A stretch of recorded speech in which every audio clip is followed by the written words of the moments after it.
দর্শক, আমরা সবাই কম-বেশি CapCut অ্যাপ ব্যবহার করি এবং CapCut অ্যাপ ব্যবহার করতে গিয়ে আমরা বাংলা টাইপিং এ একটা সমস্যায় পড়ি যে ভাঙা বাংলা টাইপিং আমরা প্রপারলি করতে পারি না এবং CapCut অ্যাপের আমরা কিভাবে প্রপারলি এবং খুব সুন্দরভাবে বাংলা টাইপিং করতে পারি এই বিষয়টাই আজকে আপনাদেরকে দেখাবো।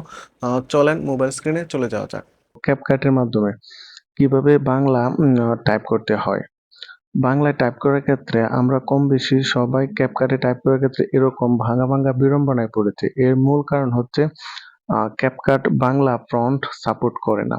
CapCut একমাত্র ইউনিকোড সাপোর্ট করে। আমরা ওইটাকে কিভাবে খুব সুন্দরভাবে বাংলা টাইপ আনবো ওই বিষয়টা দেখবো। তার জন্য প্রথমেই আমরা চলে যাব একটা Chrome ব্রাউজারে।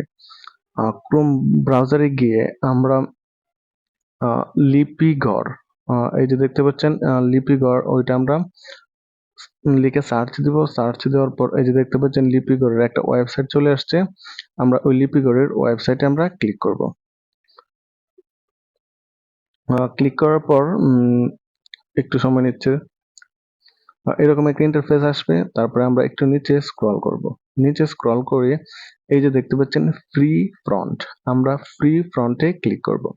ফ্রি ফ্রন্টে ক্লিক করার পর এই যে বিভিন্ন ধরনের ফ্রন্ট চলে আসছে। এখন আপনারা আপনাদের পছন্দ মতো যে ফ্রন্টটা আপনাদের ভালো লাগে এরকম একটা ফ্রন্ট আপনারা নিয়ে নেবেন।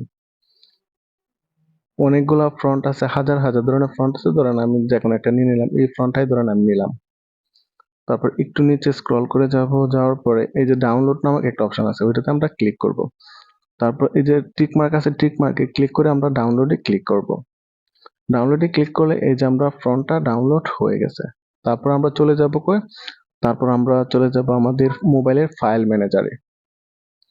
ফাইল ম্যানেজারে যাওয়ার পর এই যে ডাউনলোড হয়ে গেছে ওইটা আমরা দেখতে পারবো। জিপ ফাইল আকারে ডাউনলোড হয়েছে। ওই জিপ ফাইলটা আমরা কি করব? ওটা অনেক সময় আমরা আমাদের মোবাইলের মধ্যে খুঁজেও না পেতে পারি। তার জন্য আমরা এটা মুভ করে নেব। মোবাইলে যেখানে আমরা খুঁজে পাবো, ইন্টারনাল স্টোরেজে যেখানে আমরা খুঁজে পাবো মুভ করে নিব। কারণ আমরা একটা নতুন একটা ফোল্ডার ক্রিয়েট করে নিতেছি। যেহেতু আমরা ক্যাপকাটের জন্য ফ্রন্ট চেঞ্জ করব, আমরা ক্যাপকাট নামে আমরা একটা ফোল্ডার ক্রিয়েট করে নিতেছি। ক্যাপকাটের ভিতরে আমরা এটা পেস্ট করে দিলাম। পেস্ট করে দেওয়ার পর তারপরে আমরা কি করব? তারপরে আমরা এক্সট্রাক্ট করে নিব। এই ক্যাপকাটের ভিতরে আমরা কি করব? এক্সট্রাক্ট করে নিলাম। এক্সট্রাক্ট করে নেওয়ার পর যে জিপ ফাইলটা সেটা আমরা ডিলিট দিয়ে দিব সিম্পলি। তারপরে আমরা চলে যাব কোথায়? আমরা চলে যাব আমাদের ক্যাপকাটে। ক্যাপকাটে গিয়ে এই যে ফ্রন্টের মধ্যে ক্লিক করার পর এই যে দেখতে পাচ্ছেন অ্যাড ফ্রন্ট নামক একটা অপশন আছে।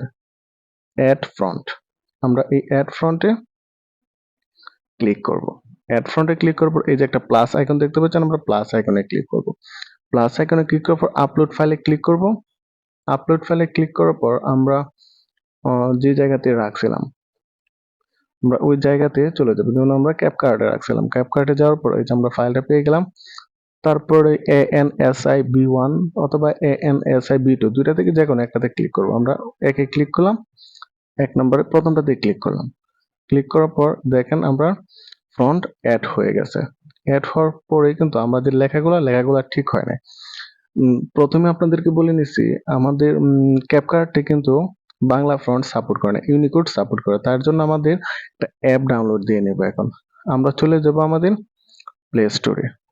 প্লে স্টোরে যাওয়ার পর বিজয় টু ইউনিকোড কনভার্টার ওই অ্যাপটা আমরা ডাউনলোড করে নেব। অলরেডি আমার এখানে ডাউনলোড করা আছে, ইনস্টল করা আছে। আমি এখন ওপেন করে নিই।